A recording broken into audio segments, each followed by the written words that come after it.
Chase Freedom Flex, is this a card you should be carrying around in your wallet? Maybe. This is a solid card, but there may be better ones out there. What we're going to do in today's video is first I'll walk you through the benefits of the Chase Freedom Flex. I'll compare it to a couple of other cards, and then I'll show you how you can actually earn more than the cashback rates we're going to talk about at the beginning of the video. So let's get started. If you want to learn more about the Chase Freedom Flex or any of the other cards we talk about in today's video, check out the description below. So here's the page summarizing the Chase Freedom Flex.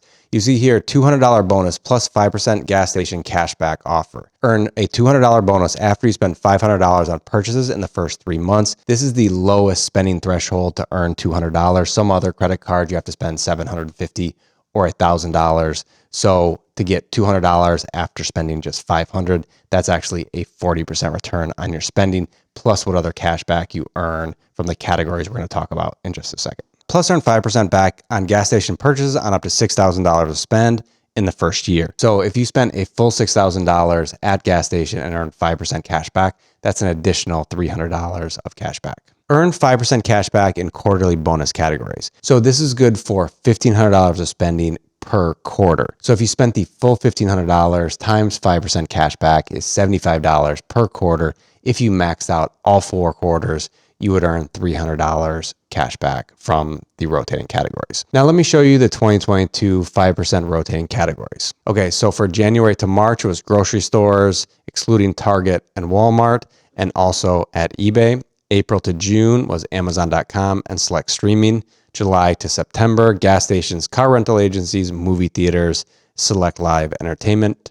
And then October to December, Walmart or PayPal. So these aren't going to be the exact same from year to year, but they do generally choose categories that most people spend money on. So hopefully within any one of these quarters, you'll be able to have a decent amount of your spending where you're earning 5% cash back. Now let's go through all the additional cashback categories. The first is 5% on travel purchases through Chase Ultimate Rewards. So this is nice 5% cash back, but you have to use Chase's travel portal. So a lot of times the prices will be competitive, but if you found something directly with an airline or at hotels.com or something like that, you're not going to get the cash back by purchasing there, only through Chase's travel portal. Then we have 3% on dining at restaurants, including takeout and eligible delivery services, 3% at drugstores, and then 1% on everything else. This card also has an intro APR of 0% for the first 15 months for both purchases and balance transfers. There is a balance transfer fee of $5 or 3% of the value you transfer, whichever is greater. The 0% for 15 months is a nice benefit, but not something we recommend taking advantage of, especially if you're just getting started managing your credit cards. I don't want you to, at the end of the 15 months, have a bunch on this card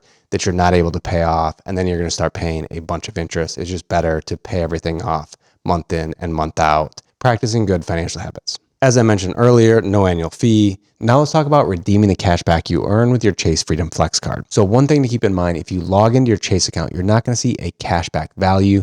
You're going to see a number of points. So Chase has Chase Ultimate Rewards points. So for every point you have, it's worth 1 penny. So depending on the cashback rate that we saw earlier, 1%, 3%, or 5%, for every dollar you spend, you'll either get 1, 3, or 5 points. If the points are within your Chase Freedom Flex account, here's the options you have for redeeming the cash back. So you can just have the money sent to your US bank account, checking, or savings. It doesn't have to be an account with Chase. You can shop with points at Amazon, you can get gift cards, and you can book travel through Chase's travel portal. Now let's talk about how you can earn more than 1 cent per point for your Chase Ultimate Rewards. To do that, you need the Chase Sapphire Reserve or the Chase Sapphire Preferred card. And you'll need to transfer the points you have from your Chase Freedom Flex card into one of those accounts. Let me show you what happens then. So here is the page for the preferred card, and you can see here additional value with Ultimate Rewards. So you get 25% more value. So instead of 1 cent per point, you'd get 1.25%. So that's a 25% boost. So for all of the cashback rates, if it were 25% higher, here's how much you're going to be earning. One thing to keep in mind with the preferred card is there is an annual fee of $95. Now let's move on to the reserve card. One thing to keep in mind here is the annual fee is $550.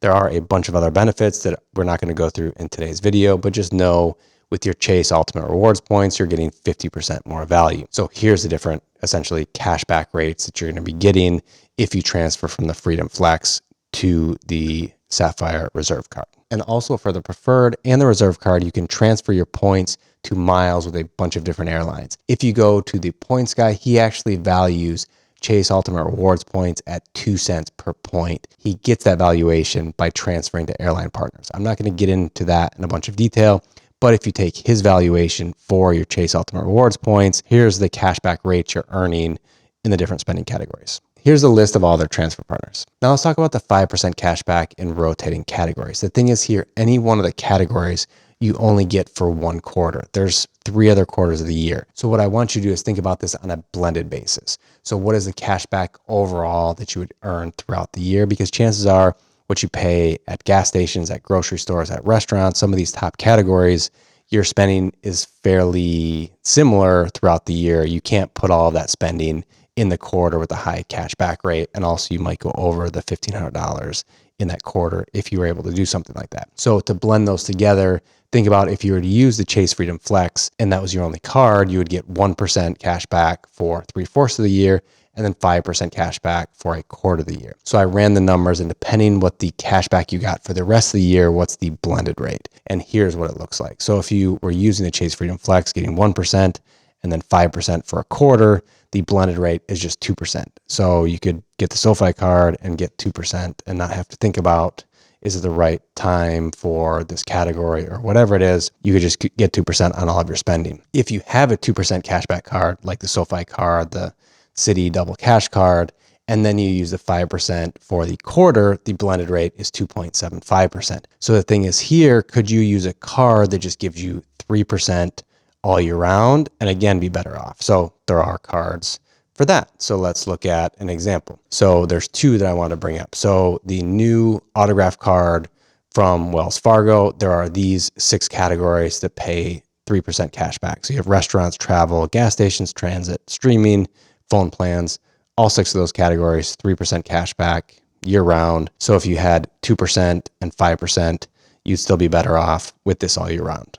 Then if you had a card like the Wells Fargo autograph card where you were earning 3% and then you added this card into the mix, then you would be earning 3.5% because you have a quarter of the year at 5% and 3/4 of the year at 3%. But it's just something to think about. And that's why the rotating categories, it sounds really great, but what are you going to do the rest of the year? And that's why a lot of times I end up looking at other cards first. So a 2% cashback card, like we talked about, there's a bunch of them. I have a whole video about it. The autograph card is something new that came out. A couple of other cards that I think could make a lot of sense. Also, before I show you those cards, I did come up with a calculator that walks you through how to find the best cashback cards for you. You plug in the cards, what you spend money on, and then from there you can figure out which cards are better than others depending on your budget. So a couple of other cards that I would check out are as follows. One option could be the Saver One card from Capital One. So earn unlimited 3% cash back on dining, entertainment, streaming, and at grocery stores. So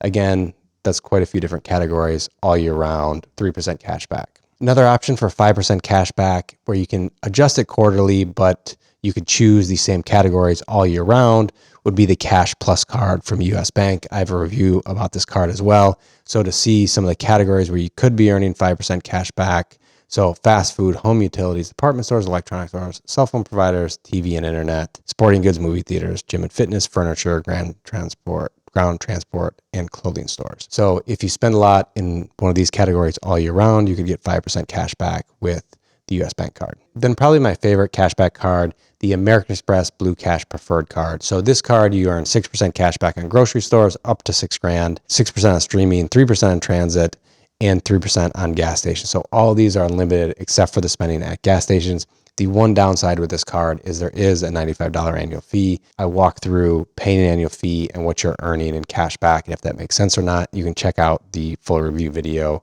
or the video on the top cashback cards. So in summary, I do like this card. I think it makes sense for a lot of people. Maybe not the first cashback card I would get. If you're just getting into the cashback game, I would get a 2% card and one of the other cards that we talk about and go through the video that'll show you how to find the best cards for you. If you have one of the Sapphire cards, this card has just that much more value for you. So it's definitely worth checking out. If you want to see my favorite cashback credit cards of 2022, check out the video up above. If you want to learn how to find the best cashback cards for you based on your budget, check out the video below. Hope to see you in a future video. Bye-bye.